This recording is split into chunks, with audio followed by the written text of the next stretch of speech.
back with once again another creepypasta, and I am using this site so I can give my voice a rest.echo. If you like, please like, comment, and subscribe to my channel. It will help me in the channel. And add my hangout is animal421@gmail.com, so let's go to the story. It was at this moment on that I know something is seriously fucked up with PBS Kids. I mean, don't get me wrong, I used to watch Bob the Builder when I was little, but then I watched Fetch with Ruffman.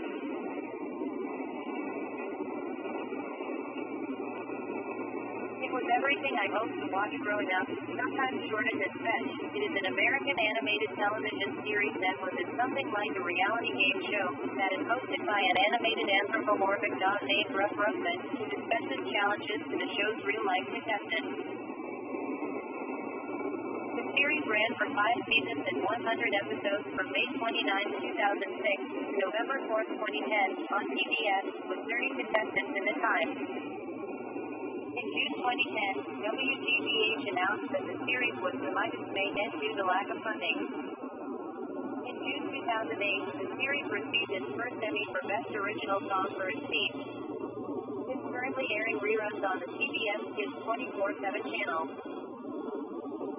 But, during my time doing research, the real reason for it being canceled is due to a lost episode from season 5. And after finding the information I needed, I saw that the alleged episode is written entirely by Kate Taylor. Seeing that the lost episode is never to be seen again, I looked up every single thing surrounding the topic, but nothing came up. Days went by and I still haven't found any links or any uploaded videos. For a while, I became tapped at constant searching, but one day, I finally got it.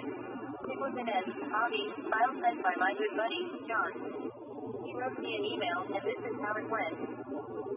Hey, Steve. I noticed that you were very busy finding that quote-unquote lost episode and shit. So, I did some searching myself, and guess where I found it? On the freaking internet, the deep, dark web to be exact. It wasn't just a DVD or a VHS like those other crappy stories I listened to. It was this, Avi, file this whole time. Hey, pretty clever if you ask me. So, I watched it myself, and by God did it look freaky as hell. Just watch the episode. I am at a loss of words of how weird this shit is. So anyway, glad to be at your service and see you at school tomorrow. No wonder I couldn't find shit, it was right under my nose this whole time. I clicked on the file, and it played the normal intro. After that, I saw the kids come out of the doghouse as usual, and Ruffman came on the TV monitor. The characters are not what I was expecting. The characters look CGI'd than their usual animation in the show, looking really realistic that, if you touch your computer screen, you'll feel real first. The kids didn't scream, they just watched the screen, calmly, as if they wanted to actually see the rest. The background was dark and is only illuminated by a furnace. The background is not the usual studio, but what resembles as a boiler room.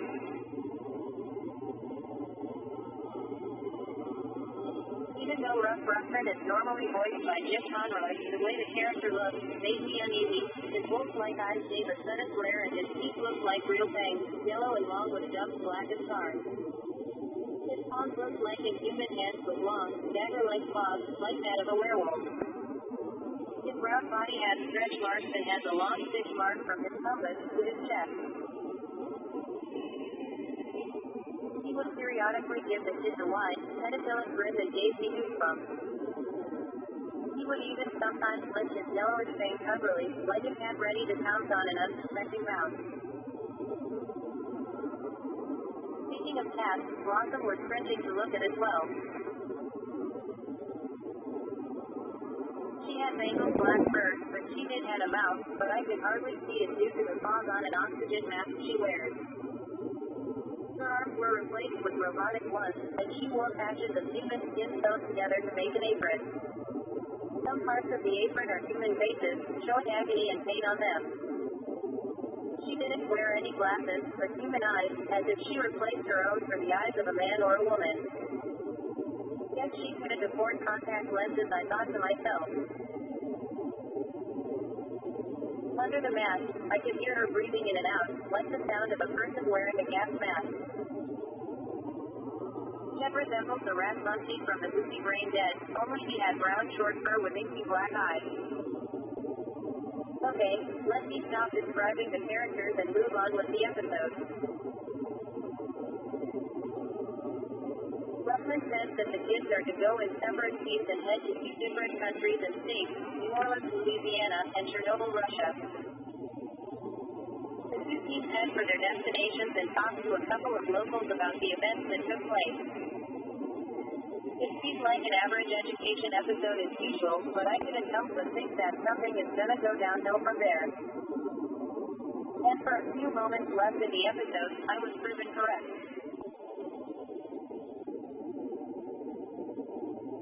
As the kids head inside Chernobyl's abandoned nuclear plant, all they could see are a few pipes and a set of wires that dangled from the electrical outlets that sparked a bit when one of the kids flipped a switch for some light. This is where the episode becomes too grim. Back in New Orleans, the kids took a motorboat through the bayou and saw alligators, giant snakes and bugs, and even huge snapping turtles. One of the kids accidentally fell off the boat after fooling around, and got eaten alive by a 10-foot alligator. I had to shut my eyes with my hands, but I had to look. Call me sick, but that was the most disturbing thing I ever saw. The boy's screams were gut-wrenching and unbearable to listen without shedding a tear. A splotch of blood could be seen in the murky water. The boat sped down the water, and it cuts back to Chernobyl. At this point, the kids are starting to freak out, cause they easily got lost in the darkness. As they head down the basement, they saw rows of large cages with mutated animals inside. The animals were fused together with people, becoming hybrids. The mutants chased the kids around for a good 10 minutes before they finally made their way out of the plant.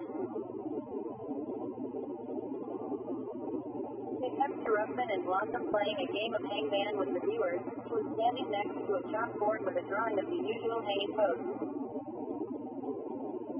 The rules were simple. If the viewer gets the answer correct, Blossom writes the letter down. If the viewer gets the answer wrong, Blossom will draw the head, body, arms, and finally the legs.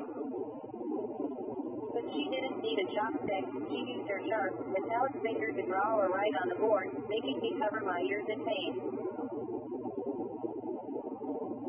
I was wearing my headphones, so the deafening loud screeching sound almost made my ears bleed. Thankfully they weren't. The game was over when the viewer guessed the answers wrongly, and Ruffman was surprisingly hanging by a noose. But he didn't die or choke. He told the viewers that they were going to commercial break, and they'll be right back. I had enough. I exited out of it and deleted the file. I never seen anything like it. I didn't know if I was watching the real thing, or just a twisted spoof made by some psycho who wanted to scare the shit out of little kids. I contacted John and told him everything. He said that he didn't know what to expect either, and thought we should tell the police everything. I thought it would be best if we just stay quiet and keep this to ourselves. But as hard as I tried, it's finally time that I break the silence tonight.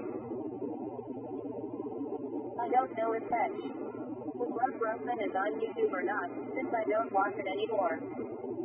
But one thing is for certain, I will never be the same after my awful experience. It will be a cold day in hell when someone tries to make me watch it again.